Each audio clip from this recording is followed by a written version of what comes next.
Tumigil ka. Huwag mag-scroll. Naramdaman mo na ba nitong mga huling oras na may nagmamasid? Hindi ito paranoia.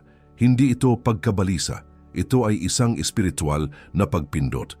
Isang pakiramdam na ang iyong pangalan ay binabanggit sa isang silid na hindi mo pa napapasok. Kung ang pakiramdam na iyon ay lumakas nitong weekend, hindi ka nagkakamali. May dahilan kung bakit dinala ka ng espiritu dito mismo sa sandaling ito. May isang mensaheng kailangan mong marinig.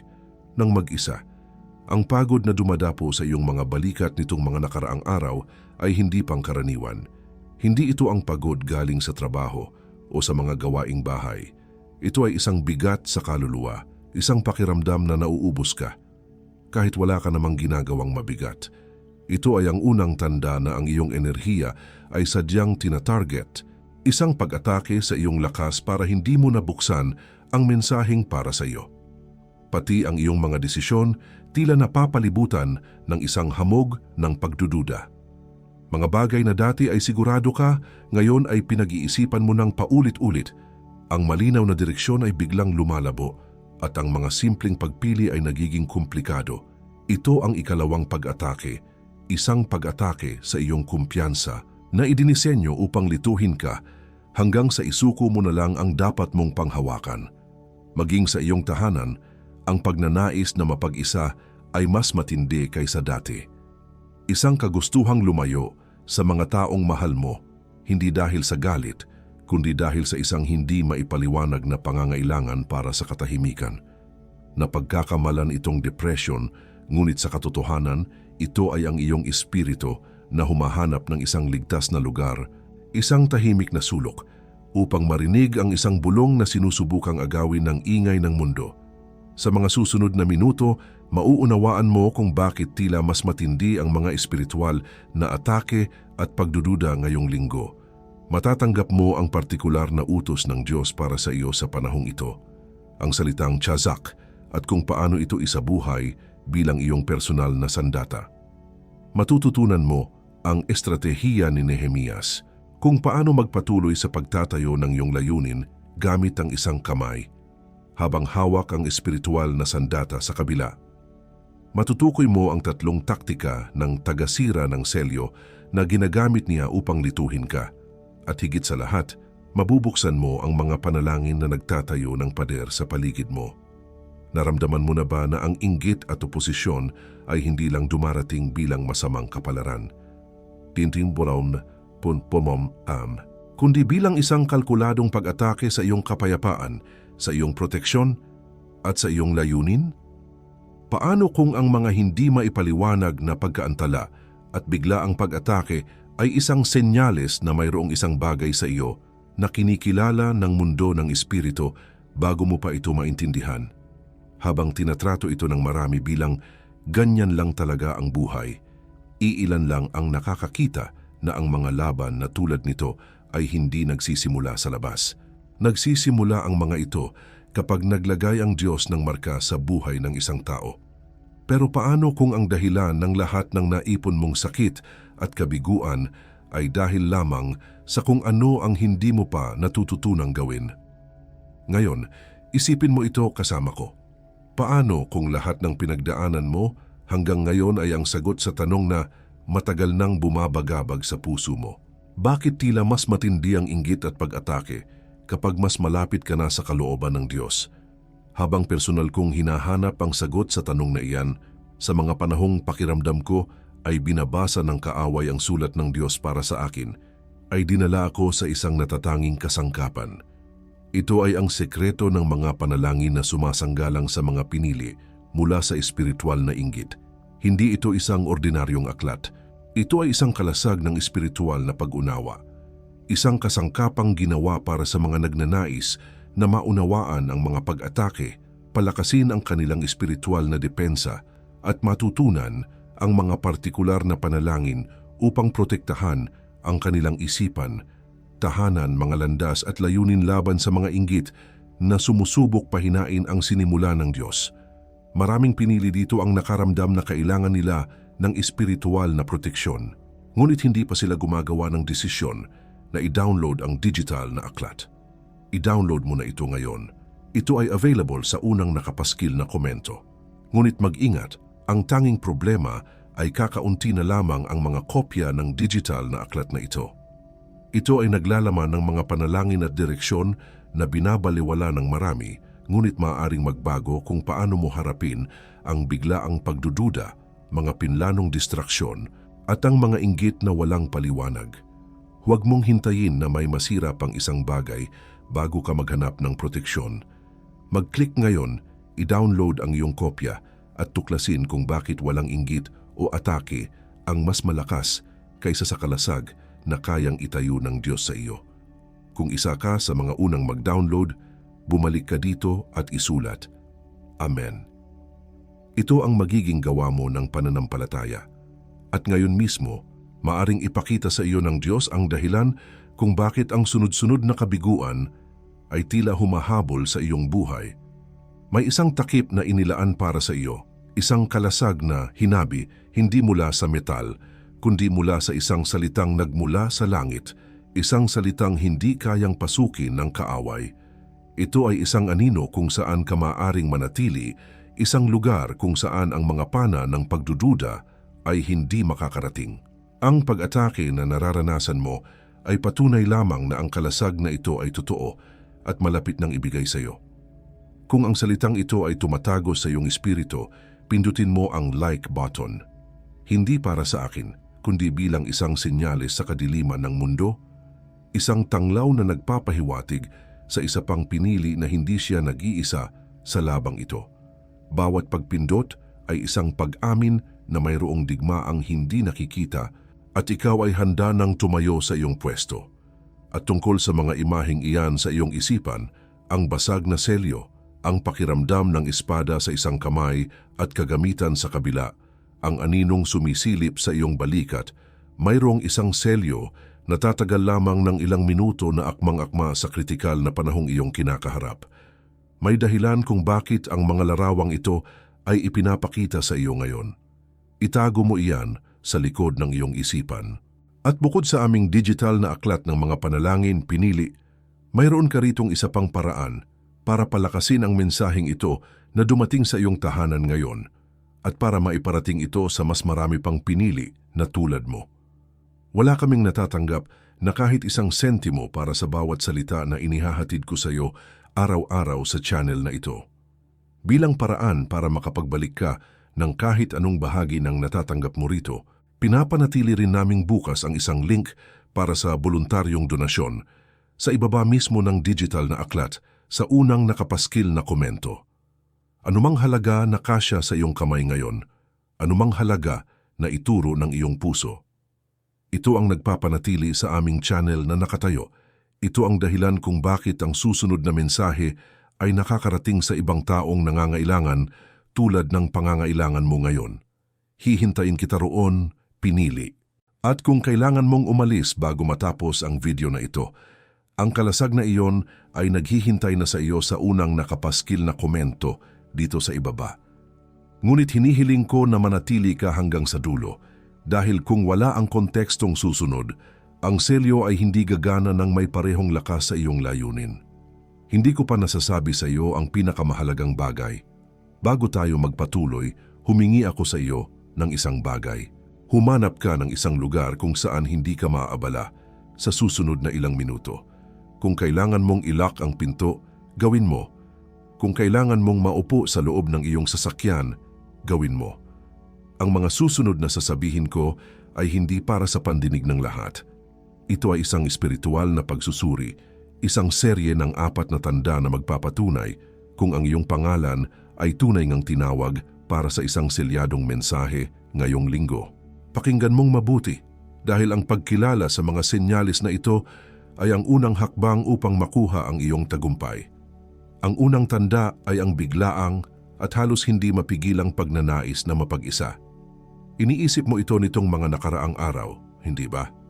Nasa kalagitnaan ka ng isang pag-uusap, isang masayang hapunan ng pamilya o kahit isang pagpupulong sa trabaho at biglang may isang malakas na paghila sa loob mo na nagsasabing, kailangan kong umalis dito. Hindi ito galit o pagkayamot.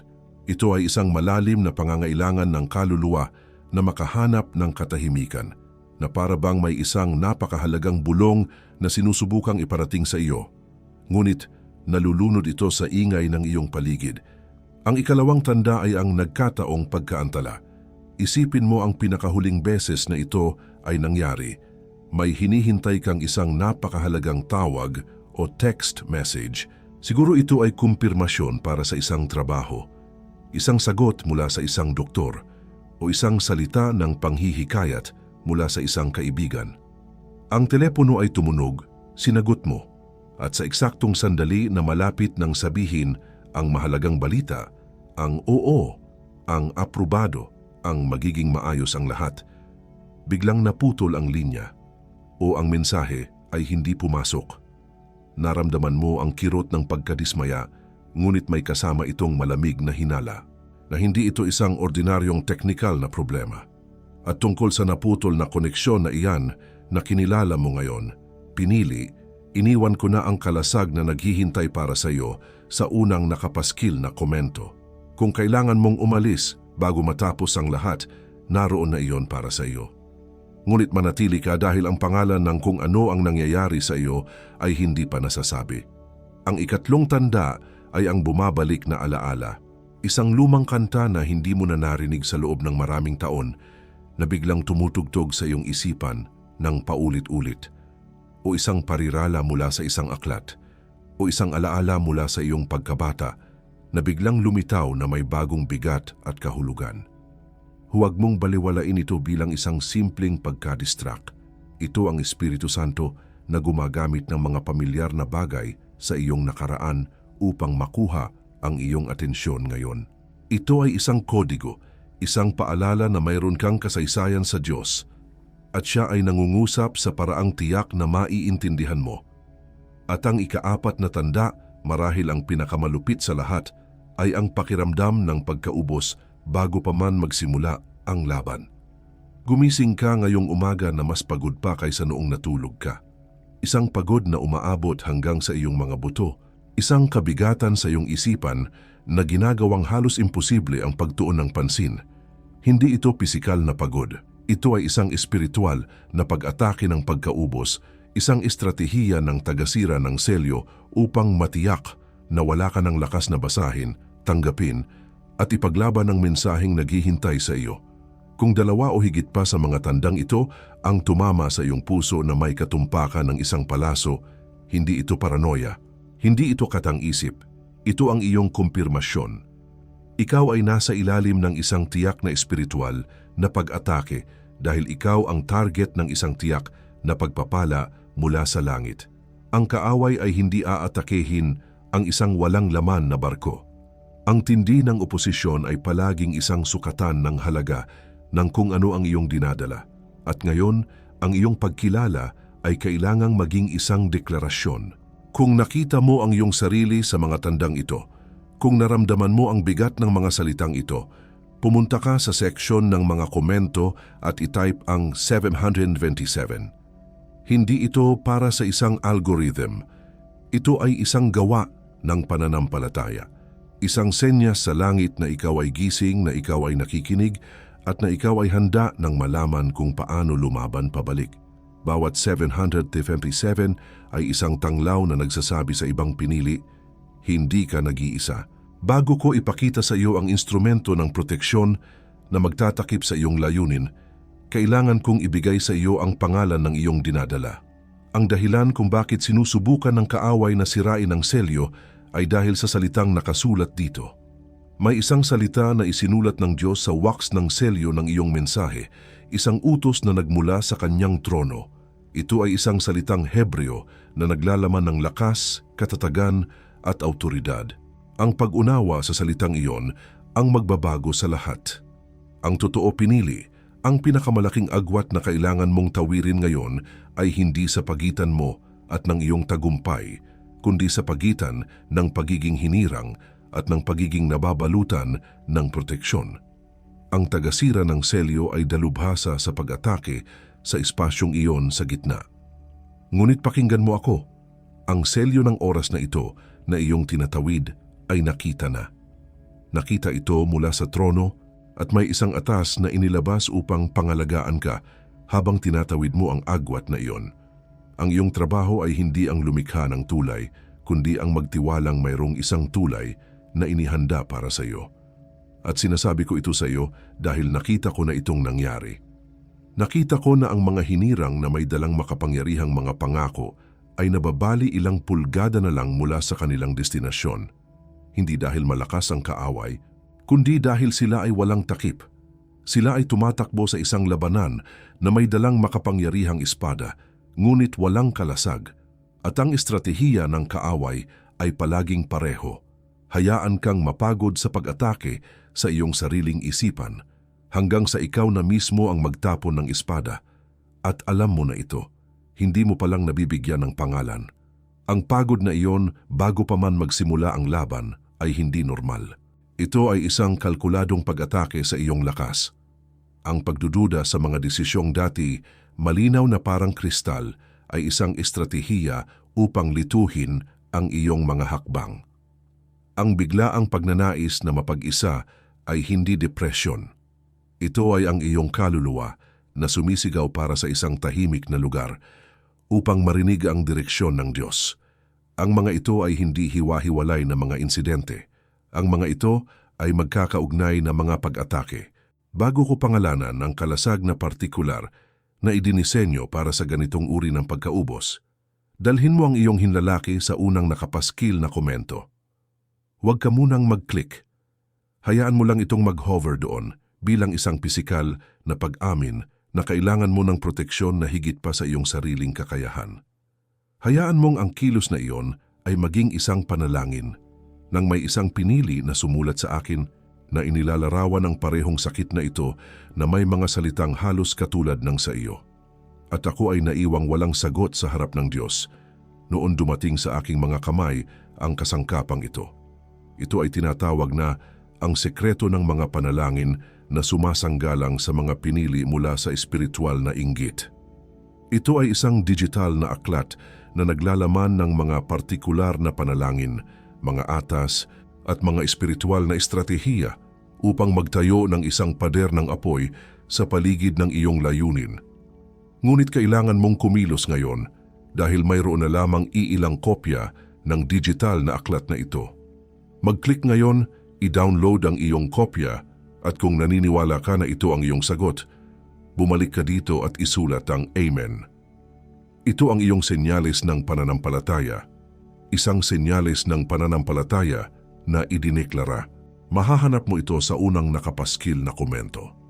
Sa aklat na ito, makikita mo ang espiritu ng sinabi ni Nehemias sa gitna ng matinding oposisyon. Sinasabi sa Nehemias 4:9, "Ngunit nanalangin kami sa aming Diyos at naglagay kami ng bantay araw at gabi upang ipagtanggol ang aming sarili laban sa kanila." Pansinin mo ang pagkakasunod-sunod. Una, panalangin. Pangalawa, paglalagay ng bantay. Hindi sila simpleng nanalangin at umasa sa pinakamabuti. Nanalangin sila at pagkatapos ay kumilos sila na parabang ang kanilang mga buhay ay nakasalalay dito dahil ganoon nga. Ito ang estratehiya na matututunan mo kung paano manalangin na may autoridad at pagkatapos ay maglagay ng mga espiritual na bantay sa iyong isipan, sa iyong tahanan at sa iyong mga landas. At ang halaga ng kalasag na ito, mas mababa pa sa halaga ng isang spesyal na kape na iniinom mo para piliting gisingin ang iyong sarili mula sa espiritual na pagod na iyon. Mas mababa pa sa isang buwang subscription sa streaming service na pinapanood mo para takasan ang bigat sa iyong isipan. Mas mababa pa sa isang meal sa fast food na kinakain mo ng nag-iisa sa iyong sasakyan, sinusubukang hanapin ang 5 minutong kapayapaan. Ito ay isang maliit na pamumuhunan para sa isang proteksyon na tatagal sa susunod na 12 buwan. At alam kong mag-aalinlangan ka, iisipin mo, baka isa lang itong pagsubok. Baka kailangan ko lang maging mas malakas. Hindi ko kailangan ng tulong. Iyan mismo ang boses ng tagasira ng selyo na sinusubukang kumbinsihin ka na ang iyong sariling lakas ay sapat na. Ngunit hindi. At upang tanggalin ang lahat ng panganib sa iyong mga balikat, inilalagay ko ito sa akin, mayroon kang 7 buong araw. I-download mo ang aklat, basahin mo ito. Isabuhay mo ang mga panalangin. Kung sa loob ng 7 araw, hindi mo maramdaman ang pagbabago sa bigat sa iyong espiritu, kung hindi mo maramdaman ang pagtaas ng isang bagong antas ng kumpiyansa at kapayapaan, magpadala ka lamang ng isang simpleng mensahe at ibabalik ko ang iyong buong bayad. Walang tanong, walang pilitan, walang paghatol. Ang panganib ay nasa akin, hindi sa iyo. Si Jocelyn, isang nurse na 35 taong gulang mula sa Cebu, ay nakaranas ng biglaang pampulitikang pag-atake sa kanyang opisina. Ang mga kasamahang dating sumusuporta ay biglang naging kritiko. Matapos niyang gamitin ang mga panalangin sa aklat, nasaksihan niya kung paano ang mga akusasyon ay gumuho sa loob ng 1 linggo at ang mga nagplano laban sa kanya ay nailipat sa ibang departamento. Si Antonio, isang IT specialist na 42 taong gulang mula sa Davao, ay palaging nakikitang nasasabotahe ang kanyang proyekto sa huling minuto. Sa loob ng 3 taon, walang proyekto na natapos ng walang di maipaliwanag na problema. Ginamit niya ang panalangin para sa mga landas, at sa unang pagkakataon ang kanyang pinakamalaking proyekto ay hindi lamang naaprubahan kundi natapos 1 linggo ng mas maaga. Si Rosa, isang may-ari ng maliit na negosyo na 50 taong gulang mula sa Quezon City, ay nakita ang kanyang mga tapat na customer na biglang nawawala ng walang dahilan. Pagkatapos niyang ideklara ang mga panalangin ng proteksyon sa kanyang negosyo, hindi lang bumalik ang mga lumang customer, kundi dumoble pa ang kanyang benta sa sumunod na buwan na may mga bagong kliyente na nagsasabing naramdaman lang nilang pumasok. Ang kaaway ay nanunood, umaasang mahahanap kanyang nag-iisa, pagod at walang kalasag. Ngunit hindi kanya mahahanap doon. Dahil ang mga panalangin ito ay nagtatayo ng isang pader na may parehong basag na selyo na nakita mo sa iyong isipan, ngunit ngayon ay buo na may parehong espada sa iyong kanang kamay, na may parehong ladrilyo sa iyong kaliwa. Isang pader na itinayo na may parehong basag na selyo na nakita mo sa iyong isipan, ngunit ngayon ay buo na may parehong espada sa iyong kanang kamay, na may parehong ladrilyo sa iyong kaliwa. Isang pader na itinayo na may parehong basag na selyo na nakita mo sa iyong isipan, ngunit ngayon ay buo na may parehong espada sa iyong kanang kamay, na may parehong ladrilyo sa iyong kaliwa. Isang pader na itinayo na may parehong basag na selyo na nakita mo sa iyong isipan, ngunit ngayon ay buo na may parehong espada sa iyong kanang kamay, na may parehong ladrilyo sa iyong kaliwa. At bago ko ibigay sa iyo ang susunod na salita na darating pa ngayon, dahil darating pa ito at may bigat ito. Tulad ng sinabi ko kanina, ang salitang ito ay hindi ibinebenta. Ang propesya ay isang regalo. At dahil dito, tulad ng ginagawa natin sa bawat video, pinapanatili rin naming bukas ang isang link para sa voluntaryong donasyon sa unang nakapaskil na komento sa ibaba mismo ng digital na aklat. Ang bawat butil na inihahasik mo rito, gaano man kaliit, ay bumabalik sa iyo. Ito ay hindi isang transaksyon. Ito ay isang gawa ng pananampalataya na nagpapatunay na nauunawaan mo ang batas ng paghahasik at pag-aani. Ito ang nagpapanatili sa ministeryong ito na nakatayo at nagpapahintulot sa amin na maabot ang iba pang mga pinili na nasa parehong laban na iyong pinagdadaanan ngayon. Hihintayin kita roon, muli, pinili, ngunit may isang bagay na kayang durugin ng pinagpalang posibilidad kahit na may aktibong proteksyon. Isang bagay na, kung hindi makikilala, ay maaaring maging sanhi ng pagguho ng pader mula sa loob, at ang pangalan nito ay magugulat sa iyo. Ngayon, dumating na ang oras, ang sandali kung saan ang misteryo ay binibigyan ng pangalan at ang laban ay binibigyan ng armas. Pakinggan mo ako ng mabuti, pinili. Ang dahilan kung bakit napakatindi ng pag-atake, kung bakit ang pagod ay dumadagan na parang isang mabigat na kumot, ay dahil sa salitang nakatatak sa mensaheng para sa iyo. Ang kaaway ay hindi natatakot sa iyo. Natatakot siya sa salitang dala mo. Ang salitang iyon ay isang utos mula sa trono ng Diyos, isang salitang Hebreo, shinse, chazak, hazak. Marami ang nagkakamali sa pag-aakalang ang ibig sabihin nito ay maging malakas, na para bang sinasabihan kang humugot ng lakas mula sa iyong sarili. Ngunit hindi iyon ang tunay na kahulugan. Ang Kilchazak ay isang utos militar. Ito ang sinasabi ng isang general sa kanyang mga sundalo sa pinakamainit na bahagi ng labanan. Ang ibig sabihin nito ay hawakan mo ng mahigpit ang iyong posisyon. Patatagin mo ang iyong sarili. Huwag kang uurong kahit isang pulgada, manatili kang matibay. Hindi ka inuutusan ng Diyos na maging malakas. Inuutusan kanyang kumapit sa kanyang lakas. Inuutusan kanyang patatagin ang iyong sarili sa posisyon kung saan kanya inilagay, dahil ang tagumpay, ang mensahe, ang probisyon ay paparating na sa mismong lokasyong iyon. Ang pag-atake ng kaaway ay idinisenyo upang iurong ka mula sa lugar na iyon bago pa man dumating ang tulong. Ang utos na Chazak ang iyong selyo at ang iyong sandata. Ikaw ay aking hinirang na mandirigma. Pinatatag kita para sa panahong ito. Ang bawat pag-atake na iyong hinarap ay paghahanda lamang para sa bigat ng kaluwalhatiang ilalagay ko sa iyong mga kamay. Huwag kang bibitaw. Hawakan mo ang linya. Ako ay kasama mo. May isang lalaki sa Biblia na nakaunawa sa utos na ito sa kaibuturan ng kanyang kaluluwa. Ang pangalan niya ay Nehemias. Siya ay hindi isang propeta o isang hari.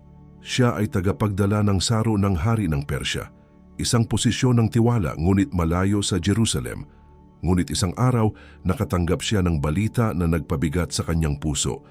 Ang mga pader ng Jerusalem, ang lungsod ng kanyang mga ninuno ay wasak at ang mga tarangkahan nito ay sinunog sa apoy. Ang kanyang bayan ay nasa kahihiyan at panganib.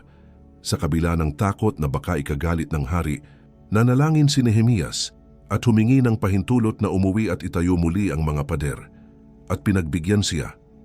Ngunit sa sandaling nagsimula siyang magtayo, lumitaw ang mga kaaway, sina Sanballat at Tobia, ang mismong personifikasyon ng espiritual na inggit at panunuya. Pinagtawanan nila siya, binalaan nila siya. Nagplano sila ng masama upang patigilin ang gawain. Ang kanilang mga salita ay puno ng pagdududa, pang-iinsulto at pagbabanta, katulad ng mga bulong na naririnig mo sa iyong isipan ngayon. Ngunit ano ang ginawa ni Nehemias? Sumuko ba siya? Nagtago ba siya? Hindi. Ginawa niya ang isang bagay na radikal. Sabi sa Nehemias chapter 4, nanalangin sila sa Diyos at naglagay ng bantay araw at gabi. At higit pa riyan, inutusan niya ang mga tao na magtrabaho ng may hawak na kagamitan sa pagtatayo sa isang kamay at espada sa kabila. Ipinagpatuloy nila ang pagtatayo habang handa sa anumang laban. Ito ang larawan mo pinili. Tinawag kang magtayo ng iyong layunin, ng iyong pamilya, ng iyong ministeryo, habang hawak ang espada ng Espiritu para ipagtanggol ang iyong ginagawa mula sa tagasira ng selyo. May isang estudyante mula sa Baguio, 22 taong gulang, na palaging nakakaramdam ng matinding pagdududa bago ang bawat mahalagang pagsusulit. Gaano man karami ang kanyang pag-aaral, sa mismong araw ng pagsusulit, tila naglalaho ang lahat sa kanyang isipan, na napapalitan ng isang makapal na hamog ng takot at pakiramdam na hindi siya sapat. Isang gabi, bago ang kanyang pinakamahalagang board exam, narinig niya ang isang turo tungkol sa Chazak, hindi bilang pagiging malakas, kundi bilang paghawak sa posisyon. Sa pagkakataong iyon, nagbago ang kanyang estratehiya. Sa halip na magpuyat sa pag-aaral, ginugol niya ang huling oras bago ang pagsusulit sa pananalangin, idinedeklara ang Chazak sa kanyang isipan at sa kanyang kinabukasan. Pumasok siya sa silid ng pagsusulit na hindi lamang may dalang panulat, kundi may dalang hindi nakikitang espada. Sa unang pagkakataon, ang hamog ng pagdududa ay hindi dumating. Isang malalim na kapayapaan ang pumalit dito. Hindi lamang niya naipasa ang pagsusulit, kundi nakuha pa niya ang isa sa pinakamatataas na marka. Doon niya natanto na ang laban ay hindi kailanman tungkol sa kanyang talino. Ito ay tungkol sa kanyang espiritual na katatagan. Ang tagasira ng selyo ay hindi kayang hawakan ang isang taong tumitindig sa utos ng Diyos. Ang selyong ito ng Chazak ay hindi lamang isang utos, ito ay isang pagtatalaga. Inilalagay ka nito sa isa sa tatlong mga tungkulin, tatlong mga pagkakakilanlan, tatlong mga posisyon sa laban na ito. Pakinggan mong mabuti dahil ang pag-unawa sa iyong posisyon ay kalahati na ng tagumpay. Isa sa mga ito ay ikaw. Ang isa sa mga ito ay ang iyong pangalan na nakasulat sa ilalim nito. Ang una ay ang tagapagtayo ng pader. Ito ikaw na tinawag upang itayo muli ang mga bagay na sinira ng kaaway. Marahil ito ang iyong pamilya, ang iyong pananampalataya, ang iyong integridad o isang komunidad na nagkawatak-watak. Nararamdaman mo ang bigat ng mga bato, ang gaspang ng semento sa iyong mga kamay. Ang iyong gawain ay nakikita at dahil dito, ang oposisyon ay hayagan. Ang tagasira ng selyo ay umaatake sa iyo sa pamamagitan ng panghihina ng loob. Ipinapakita niya sa iyo ang lawak ng pinsala at ibinubulong. Tingnan mo kung gaano kalaki ang sira. Hindi mo iyan matatapos. Masyadong mabagal ang iyong pag-usad. Bawat bato na ilatag mo, may isang bagong bitak na lilitaw. Ang ikalawa ay may isang bantay sa gabi. Ito ikaw na tumatayo sa puwang para sa iba habang sila ay natutulog. Ikaw ang nagdarasal, ang nakakaramdam ng mga espiritual na panganib bago pa man ito mangyari. Ang iyong gawain ay nasa lihim, hindi nakikita, hindi pinapalakpakan. Nararamdaman mo ang lamig ng madaling araw, ang bigat sa iyong dibdib para sa isang taong hindi mo pa nakikilala. Ang tagasira ng selyo ay umaatake sa iyo sa pamamagitan ng pag-iisa at pagdududa. Ibinubulong niya, sino ang nakakakita sa iyo? Walang saysay ang iyong mga panalangin. Nag-iisa ka sa labang ito. Ang mga naririnig mo ay imahinasyon mo lang. Sinusubukan niyang kumbinsihin ka na ang iyong espiritual na pakiramdam ay isang uri ng kabaliwan.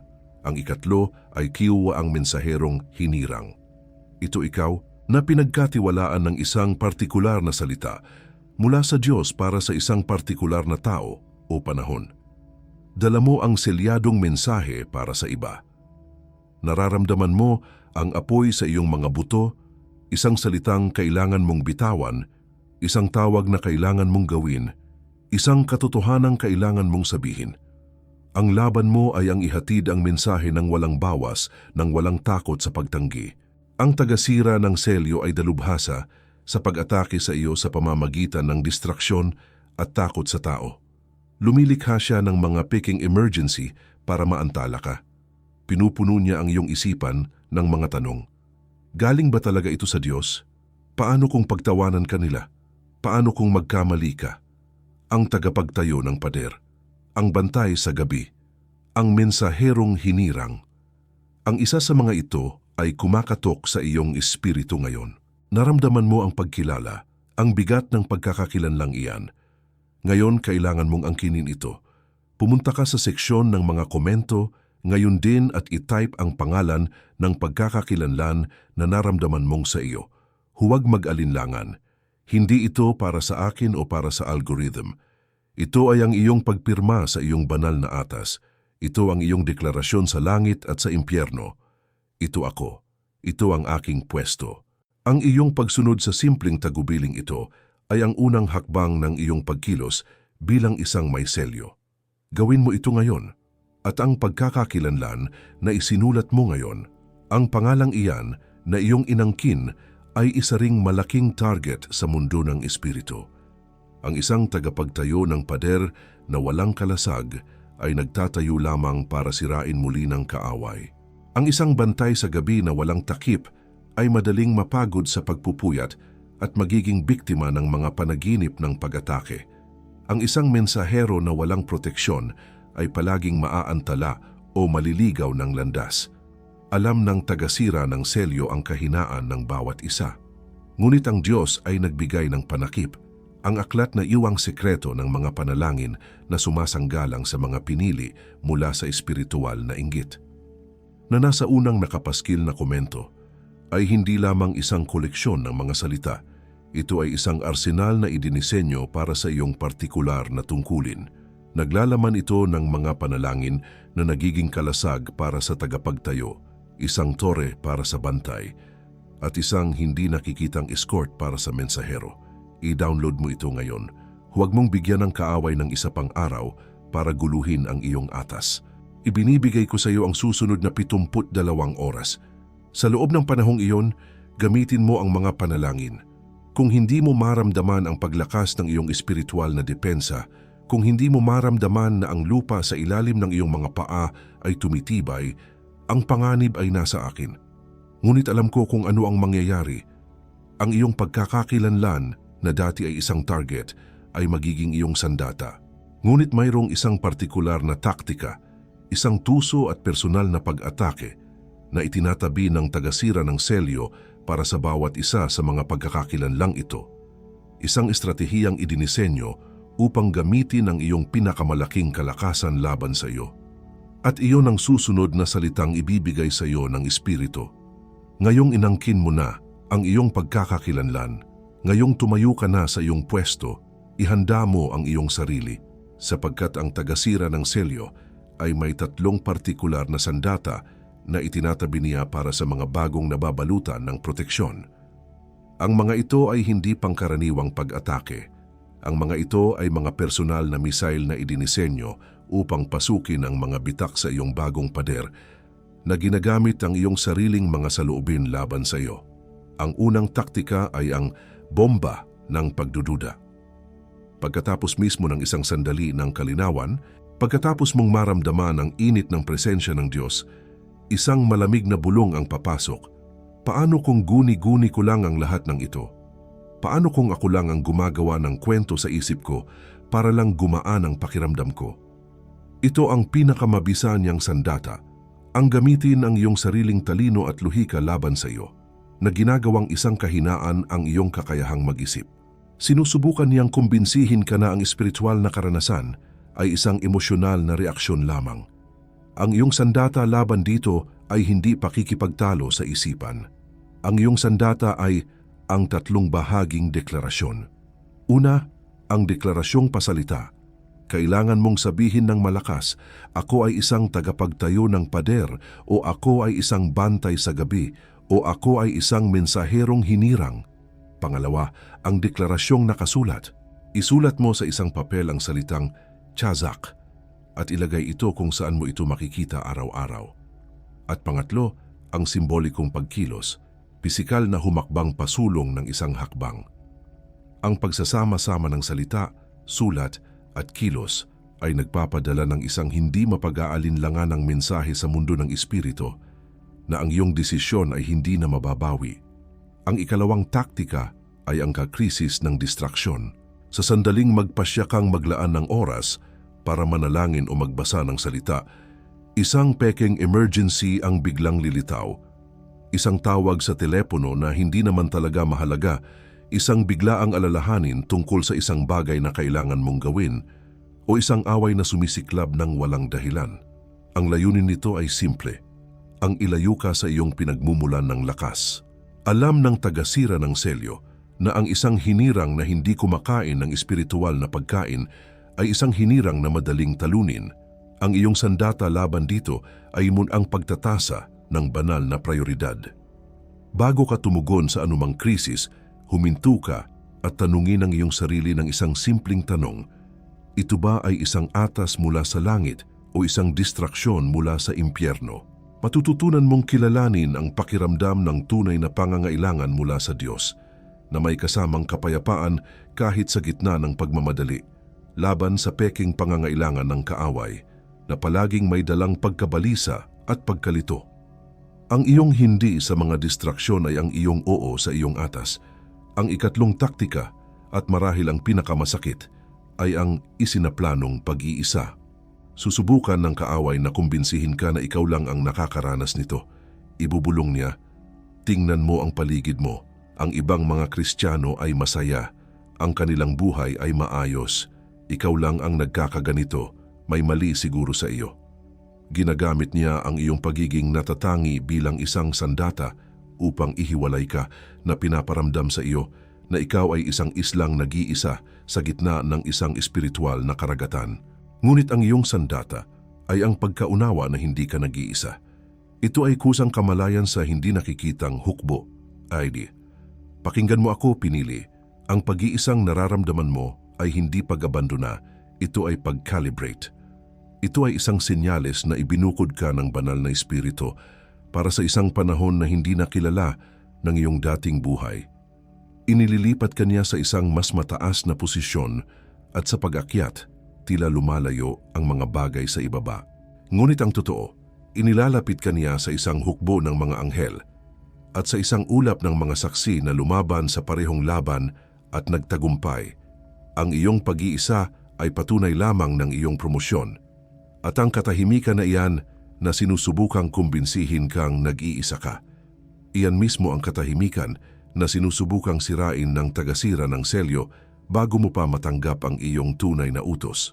Alam niya na kung mapapanatili kanyang nakikinig sa ingay ng pagdududa at distraksyon, hindi mo na maririnig ang tunog ng paparating na hukbo ng Diyos. Para sa mga boses na iyan na sinisikap lituhin ang iyong espiritu, ang mga panalangin sa aklat na ang sekreto ng mga panalangin ay nagsisilbing isang amplifier para sa boses ng Diyos at isang silencer para sa boses ng kaaway.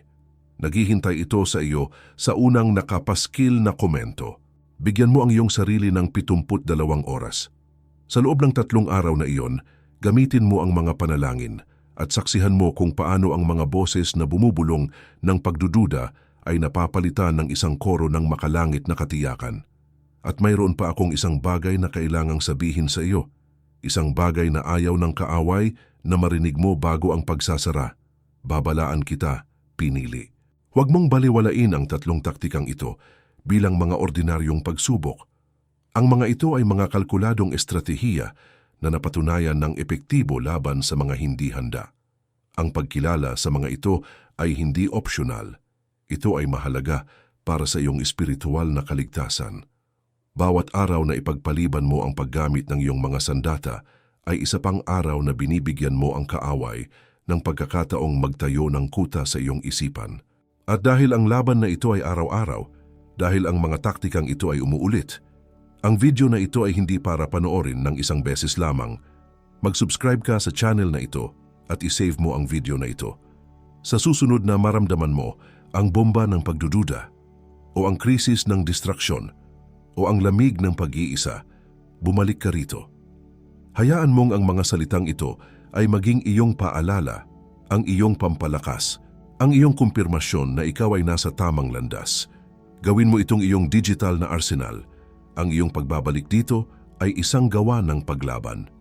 Ngayon, huminga ka. Huminga ka ng malalim, hindi tulad ng paghinga ng pagod, kundi tulad ng unang paghinga sa isang bagong umaga. Hayaan mong punuin ng hangin ang iyong mga baga at habang ginagawa mo ito, pumasok tayo sa isang lugar sa iyong espiritu, isang lugar na alam mong totoo. Isipin mong nakatayo ka sa harap ng pader ng iyong buhay. Nakikita mo ang mga butas na iniwan ng mga pag-atake, ang mga batong gumuho dahil sa panghihina ng loob. Nararamdaman mo ang malamig na hangin ng pagdududa na dumadaan sa mga siwang. Ngunit tingnan mong mabuti. Ang pundasyon ay buo pa rin at mula rito ay may isang mahinang liwanag na nagniningning. Lumapit ka. Huwag kang matakot sa pinsala. Abutin mo at hipuin ang isa sa mga bato ng pundasyon. Sa sandaling dumampi ang iyong mga daliri, ang salitang Hebreo na tsasak ay nag-aapoy sa liwanag. Isang kuryente ng lakas na hindi sa iyo, kundi mula sa langit ang dumadaloy sa iyong braso, pumupuno sa iyong puso at nagpapatatag sa iyong mga tuhod. Sa iyong kanang kamay, nararamdaman mo ang bigat ng isang espadang hindi mo pa nahahawakan. Sa iyong kaliwa, ang gaspang ng isang kagamitan ng tagapagtayo. Ang takot ay naglalaho at napapalitan ng isang banal na determinasyon. Hindi ka na isang biktima na tinitingnan ang mga guho. Ikaw na ngayon ang arkitekto ng pagpapanumbalik nito. Nauunawaan mo na ngayon na ang selyadong mensahe ay hindi isang piraso ng papel na maaaring nakawin. Ito ang blueprint na nakaukit na ngayon sa iyong kaluluwa. Hindi mo na nakikita ang mga butas. Nakikita mo na ang tapos na, maluwalhating pader, kumikinang sa ilalim ng pag-apruba ng Diyos. Angkinin mo ang pangitaing ito. Ito ang iyong tunay na pagkakakilanlan. Ngayon, sa kapangyarihan ng pagkakakilanlang iyan, pakakawalan natin ang bigat ng paghihintay. Bitawan mo ang pagod sa kakatanong kung kailan darating ang tulong. Ang utos na tiyazak ay hindi isang pangako na darating ang Diyos. Ito ay isang deklarasyon na siya ay narito na. Ang iyong paghihintay ay hindi isang parusa, kundi ang paghahanda ng iyong posisyon para sa tagumpay. Sa pangalan ni Jesus, bitawan mo na iyan ngayon. Pakakawalan din natin ang tinig ng paninisi sa sarili.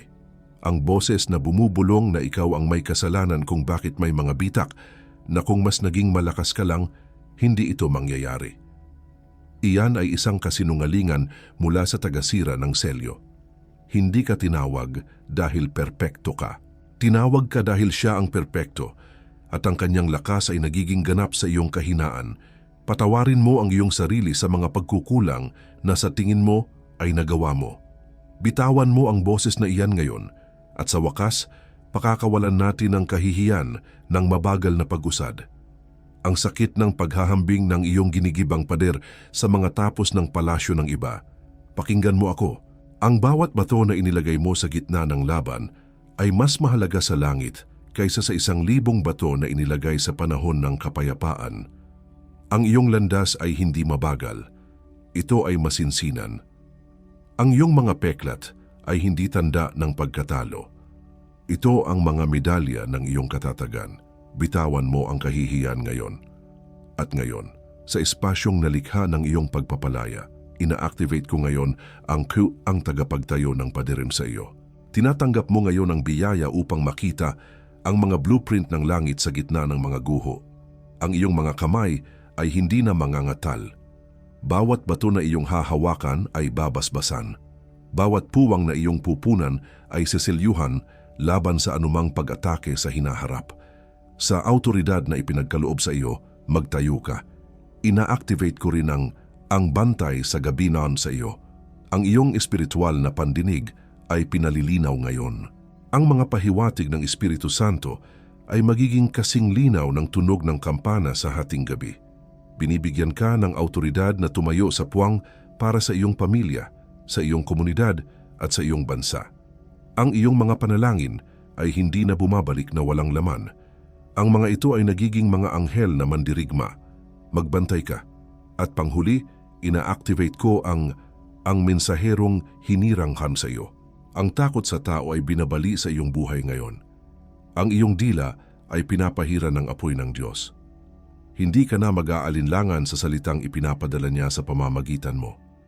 Ikaw ay nagiging isang matulis na palaso sa kanyang kamay, na kayang tumagos sa pinakamatigas na puso at maghatid ng buhay, kalayaan at katotohanan. Humayo ka. At ngayon, isang takip ay inilalagay sa ibabaw mo. Isang takip na hindi nakikita ng mata, ngunit nararamdaman ng kaaway. Sa bawat pag-atake sa iyong isipan, idinedeklara ko ngayon ang isang makalangit na takip. Ang mga bulong ng pagdududa, ang mga palaso ng pagkabalisa, ang mga kasinungalingan ng tagasira ng selyo ay hindi na makakahanap ng lugar upang tumagos. Ang iyong isipan ay nagiging isang banal na hardin na binabantayan ng mga anghel ng kaliwanagan at kapayapaan. Sa ibabaw ng iyong tahanan at ng iyong mga relasyon, idinedeklara ko ang isang takip ng pagkakaisa.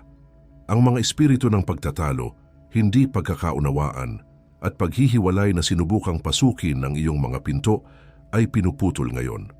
Ang iyong tahanan ay hindi na isang larangan ng digmaan.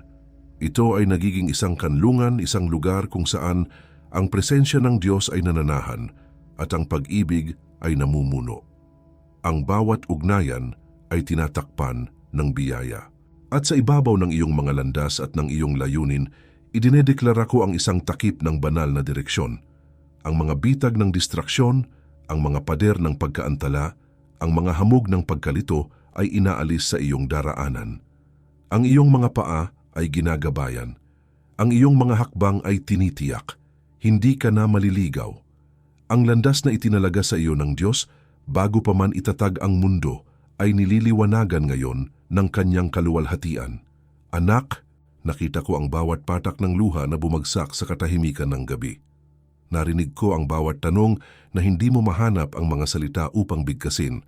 Ang pakiramdam na iyon na ikaw ay nag-iisa sa pagtatayo, na ang bawat isa ay tila may katulong habang ikaw ay nag-iisa. Iyan ay isang kasinungalingan na aking wawasakin ngayon. Sapagkat sa iyong pinakatahimik na sandali, noong pakiramdam mo ay pinabayaan ka, ako ay naroon, humahawak sa kabilang dulo ng bato. Noong ang iyong mga kamay ay nasugatan at pagod na, ang aking mga kamay ang sumasalo sa bigat. Ang iyong pag-iisa ay hindi isang tanda ng pag-abandona. Ito ang silid-aralan kung saan kita tinuturuan kung paano makilala ang aking boses mula sa lahat ng iba pa. Binigyan kita ng pagkakakilanlan hindi bilang isang parusa, kundi bilang isang korona. Ikaw ay aking tagapagtayo. Ikaw ay aking bantay. Ikaw ay aking mensahero. Ang pag-atake na iyong kinaharap ay hindi isang senyales na ako ay malayo, kundi isang patunay na kinikilala ng impyerno ang selyo na inilagay ko sa iyong noo. Kaya't tumayo ka ngayon, hindi sa iyong sariling lakas, kundi sa kapangyarihan ng utos na aking ibinigay. Chazak, hawakan mo ang iyong posisyon. Dahil ang tulong ay hindi pa parating, ito ay narito na. Ang tagumpay ay hindi isang malayong pangako. Ito ay ang lupa kung saan ka nakatayo ngayon. Ako ang iyong takip. Ako ang iyong kalasag. Ako ang iyong gantimpala. Manatili kang matatag, aking hinirang, sapagkat ang gawaing aking sinimulan sa iyo, ako mismo ang tatapos nito, at walang sino man sa langit o sa lupa ang makakapigil dito. Winawasak ko ngayon ang sumpa ng halos sa iyong buhay. Winawasak ko ngayon ang espiritu ng pagkaantala na nagpapanatili sa iyong mga pagpapala sa abot tanaw, ngunit hindi sa iyong mga kamay. Winawasak ko ngayon ang kasinungalingan na kailangan mong maging perpekto bago ka maging karapat-dapat. Ikaw ay nakatuon. Ang iyong puso ay inihanay sa puso ng Ama.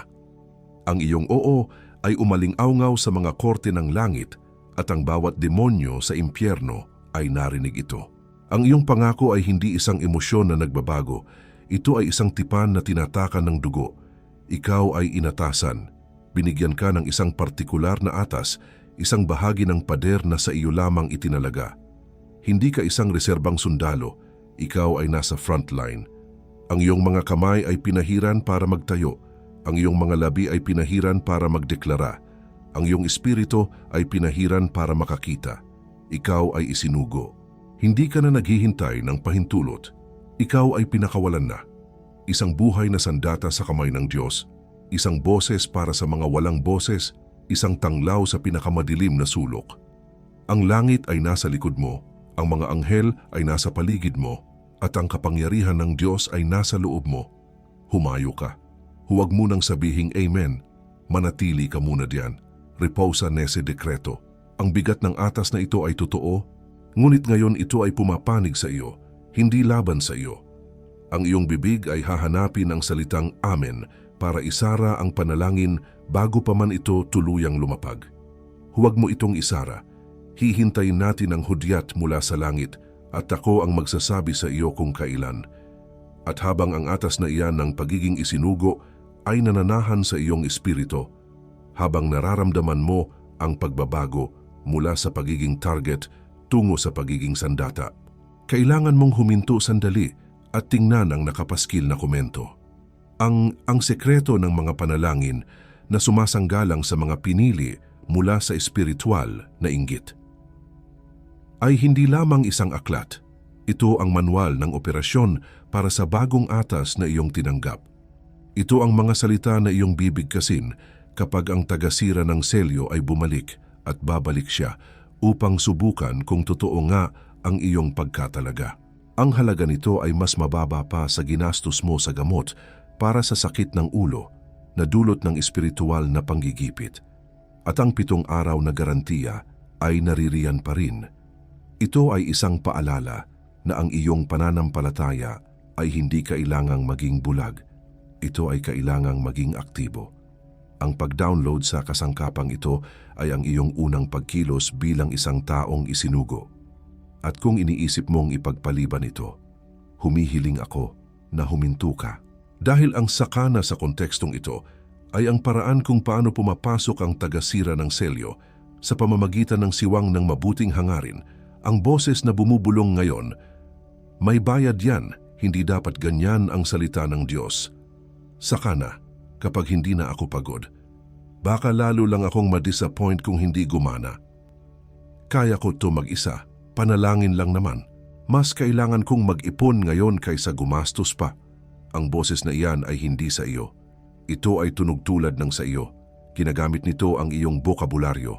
Alam nito ang iyong mga pag-aalinlangan.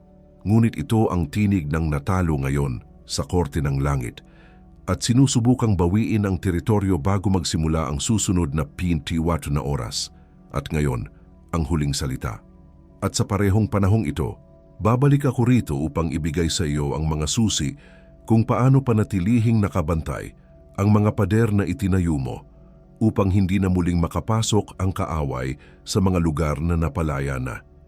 At sa videong ito, pinili bago ko silyuhan ang oras na ito kasama mo. Bumabalik ako sa huling pagkakataon sa kahilingang ito. Sinamahan mo ako hanggang dito. Tinawid mo ang bawat salita, bawat atas, bawat senyales. At kung sa anumang sandali ng mensaheng ito ay naramdaman mong hinipo ka ng langit, alam mo na ang videong ito ay hindi isang aksidente. Ang link para sa voluntaryong donasyon ay nananatiling bukas sa unang nakapaskil na komento sa ibaba mismo ng digital na aklat. Hindi bilang isang singil, hindi bilang isang palitan, bilang isang pagbabalik ng hinirang sa altar kung saan nagmula ang salita. Anumang halaga na ituro ng iyong puso at nakikita ng langit ang bawat kilos. Nakikita ng langit at pinararami ng langit sa ibabaw ng iyong bahay, sa ibabaw ng iyong mga araw, sa ibabaw ng kung ano ang hindi mo pa alam na paparating. Ito ang aking huling kahilingan. Hihintayin kita roon, pinili. Ipadala mo ang video na ito ngayon sa isang hinirang na alam mong dumadaan sa parehong laban ng pagtatayo habang nasa ilalim ng pag-atake. Ipadala mo ito sa taong iyon na pakiramdam ay nag-iisa sa kanyang pader. Hindi ito isang pabor mula sa iyo, ito ay isang paglilingkod at nakikita ng langit.